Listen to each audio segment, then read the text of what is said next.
doesn't seem to move, but you are actually moving it. That's not to say you cannot have some kind of spirit intervention that moves it in directions, but it's just not a reliable form of data. And I think that chapter, was kind of pointed at maybe newer people coming into the field that are just getting into those sort of things, because, it's a big world out there, and we cross paths with metaphysical shops and things like that. And not that I'm not into those things. I'm more into those things than I am investigating. But well, you know what? We're going to talk more about the book when we come back. We're at the top of the hour. We got a 5-minute news break. So thank you, everybody. You guys. I know you're probably not going to listen to the news, everybody. You're going to go get a score check. So go get your score check. Kat, we don't want a score check here. We don't want to know. We're taping it. So you're listening to WBHM Digital Broadcasting out of Birmingham, Alabama. We'll see you guys in 5 minutes. NPR podcasts are now available on every platform. Check out all our shows at npr.org/podcasts. That's npr.org/podcasts. Live from NPR News in Washington, I'm Jack Speer.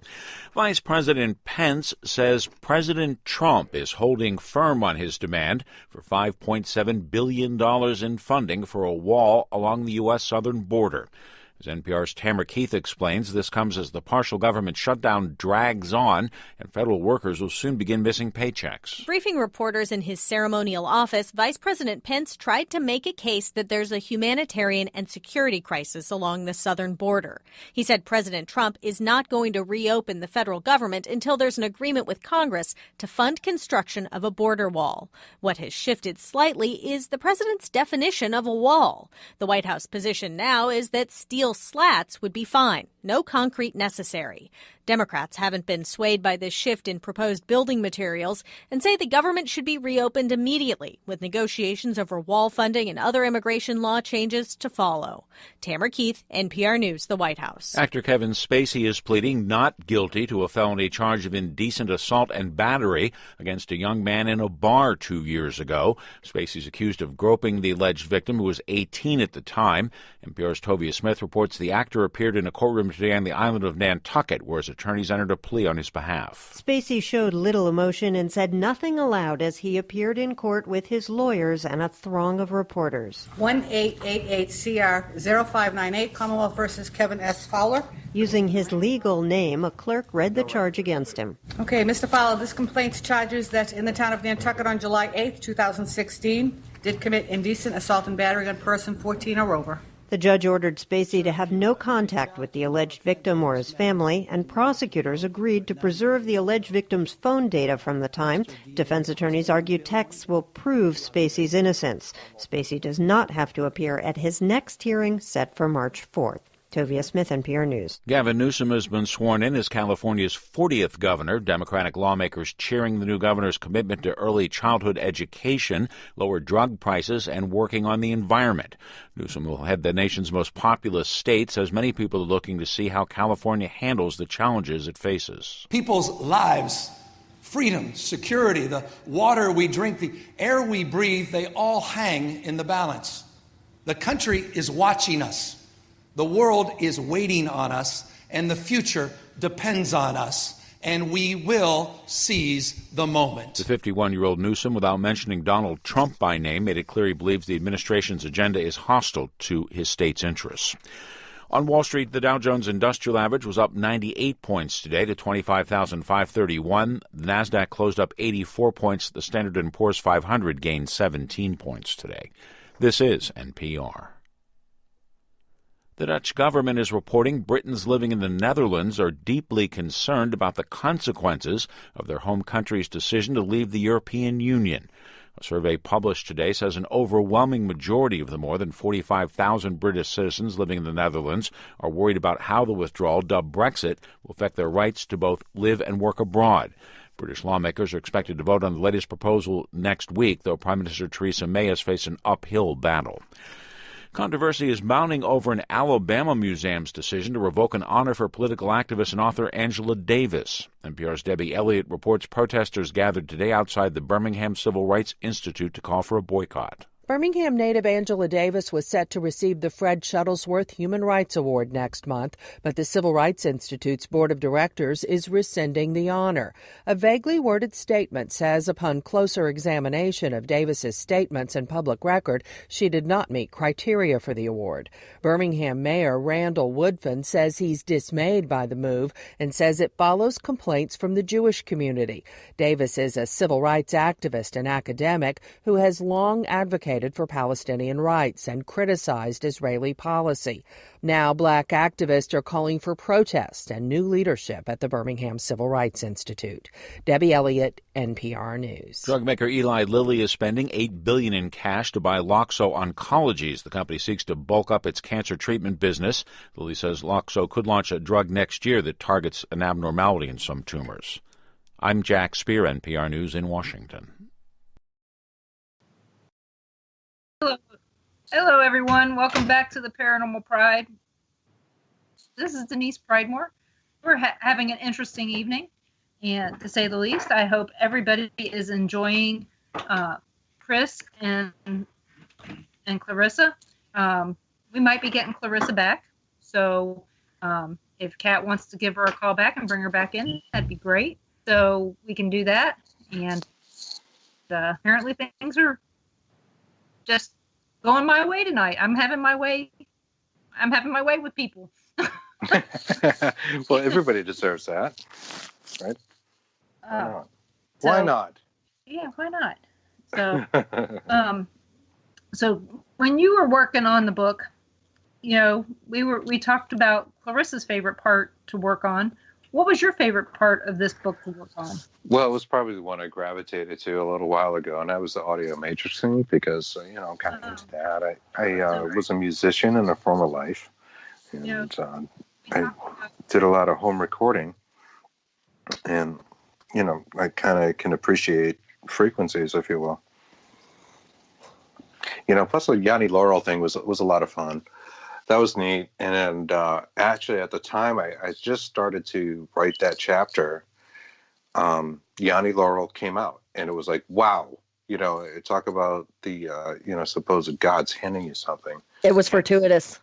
Yeah, it was right there. It was like, wow, Yanni Laurel. And it was all over the news. And we were able to use that. So welcome back, Clarissa. Long time no hear. Thank you. Good to be back. Well, hey there. Sorry. Oh. Wow. No, you're not sorry, but somebody's going to be. Well, we heard some kind of pretty good news tonight, so, Yeah. I don't know. We'll get through things. Yeah. Well, Clarissa, things happen for a reason, and we might know what that thing may lead to. So there's a thing I believe in called synchronicity, so, we'll see. So, yeah. And Chris, Jax is waiting for a call from the two of us as soon as we're done here. So. Right on. We can have that meeting. Yes, we can. Are we going to discuss Jesus on toast tonight? Woohoo! We talk about beans on toast a lot here. Beans on toast? Is that a thing in Alabama? No, it's a thing on Peppa Pig. We have mentioned Peppa Pig. So, I know what that is. Yeah, see? So beans on toast is we tease about that a lot, and so tonight Cowboys eat. It's what the Cowboys eat. Yep. Yeah, and Blazing Saddles they like the beans as well. Yes. And of course tonight we had beans and cornbread, so it works out. Right on. That's a happy household. It is. I mean, tomorrow may not be so maybe a little stinky, but that's what growing up in the South does for you. Sure. So, well, you guys have grits, and I'll tell you what, grits are awesome. They need to be bigger in the north. I love grits. See, I'm actually from Baltimore, so I never got into grits. I'm more cream of rice, cream of wheat, and oatmeal. Mm-hmm. Ron is grits. And I did grits and cream of wheat. So yeah. Cream of wheat. I love cream of wheat. I know, right? But I can't eat it anymore. I don't know what it is, but because you're gluten free. Yeah, I'm diabetic. Oh, that's not good. Yeah, well, I can't have carbohydrates. Yeah, just eat no sugars at all, right? Like a rabbit, kind of. I make polenta. That's as close as I get to grits. Polenta. I haven't had that in ages. Yeah, polenta, make a polenta lasagna. So when I was gluten-free, which I need to go back to, that's much better for you than regular lasagna. Did you feel better being gluten-free? Yes, it because yeah? Do you have a grains. gluten allergy, or are you one of the people that believe that everybody has a gluten allergy? No, I don't believe that. It was something the doctor told me to do because I was suffering from migraines all the time. And the gluten in the food was actually giving that to you, and you noticed the difference when you cut it out? There was that, and then there was, I had some gastrointestinal issues that, let's try this and see if it helps. And it seemed to help for quite a while. So like I said, just kind of need to go back to that and maybe a cleaner living. It seems like there's something to it. I really like the idea of raw foods and raw food diets. Not necessarily straight up paleo, but I don't know. It doesn't hurt to mix those things in and substitute for sure, right? I think it's a lot safer than keto. Right. I've done keto, and keto works. Keto works just, great. Kind of boring, you just run out of things to eat. You got to get creative. That's the one thing that I've found, with being limited to 25 carbohydrates or less per day. You get creative. I got to the point one day I was just really craving a BLT. And so instead of making that sandwich, I made a BLT salad. And, you get creative. You can do pizza with a burger crust instead of a bread crust. And you get creative, and it works great. It definitely works. I lost weight, pretty quickly. It definitely works. And in fact, I felt pretty good too. I'm not going to say there was a downside, other than, at least for myself, maybe I wasn't being creative enough. I just found myself eating meat on salad like all the time. Yeah.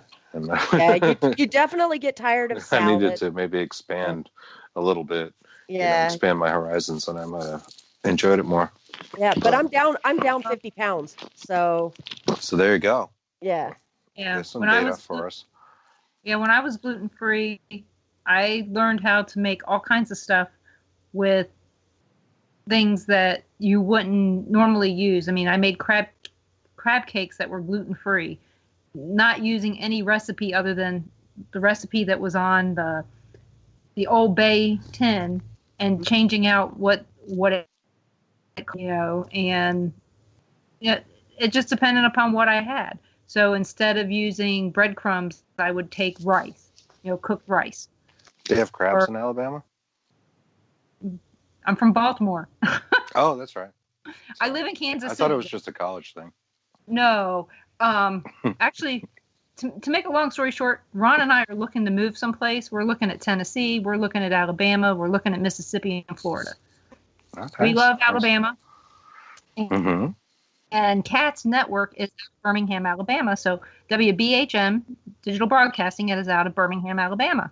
But I live in Kansas City. So I'm broadcasting out of Birmingham, even though I live in Kansas City. So. I see. Just like we broadcast out of D.C., but Chris lives in Massachusetts and I live in Colorado. Right. Wonderful world of technology. I'm actually from 36 miles from D.C. So, but yeah, so crabs, so when it came to dieting, that was our thing. So I would come up with different ways to make things gluten-free without using recipes, but using the recipes I normally used and just change out the things that were in it, because I didn't want to use the xanthan gum to make this, right. So I figured it out. So we were talking about divination earlier, and the things that fall into that category that some would say was woo. How do you feel about that? Do you ever use mediums? How do you feel about those kind of sciences or practices that aren't necessarily provable?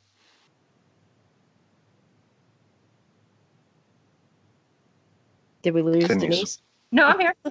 No, I'm asking you, Denise. Chris turned the tables. He's in. I did. I'm sorry. I'm asking you a question. I thought you were asking Clarissa.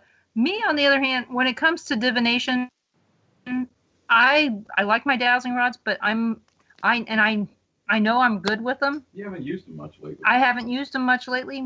I have a huge collection of them too, because I usually